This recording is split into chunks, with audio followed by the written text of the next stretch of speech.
রাজধানী ঢাকার মোহাম্মদপুর এলাকায় পুলিশের গুলিতে মুদি দোকানের মালিক আবু সাইদের মৃত্যুর ঘটনায় সাবেক প্রধানমন্ত্রী শেখ হাসিনা সহ ৭ জনের বিরুদ্ধে মামলা হয়েছে।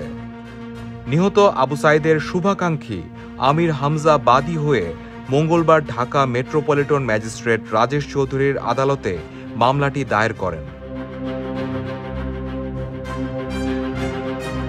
মামলার অন্য আসামিরা হলেন আওয়ামী লীগের সাধারণ সম্পাদক ওবায়দুল কাদের, সাবেক স্বরাষ্ট্রমন্ত্রী আসাদুজ্জামান খান কামাল ও পুলিশের সাবেক মহাপরিদর্শক চৌধুরী আবদুল্লাহ আল মামুন, ঢাকা মহানগর পুলিশের অতিরিক্ত কমিশনার ও গোয়েন্দা শাখার প্রধান মোহাম্মদ হারুনুর রশিদ, ডিএমপির সাবেক কমিশনার হাবিবুর রহমান, ডিএমপির সাবেক যুগ্ম কমিশনার বিপ্লব কুমার সরকার।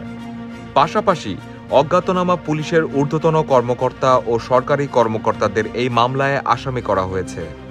আইনজীবী মোহাম্মদ মামুন মিয়া দ্য ডেইলি স্টারকে তথ্যের সত্যতা নিশ্চিত করেছেন।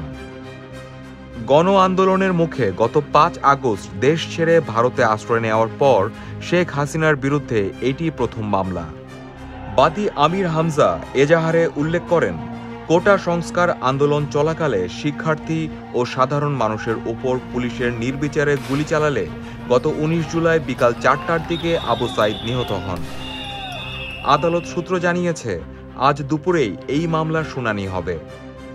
আমির হামজা জানিয়েছেন, সাইদ তার ঘনিষ্ঠজন ছিলেন না।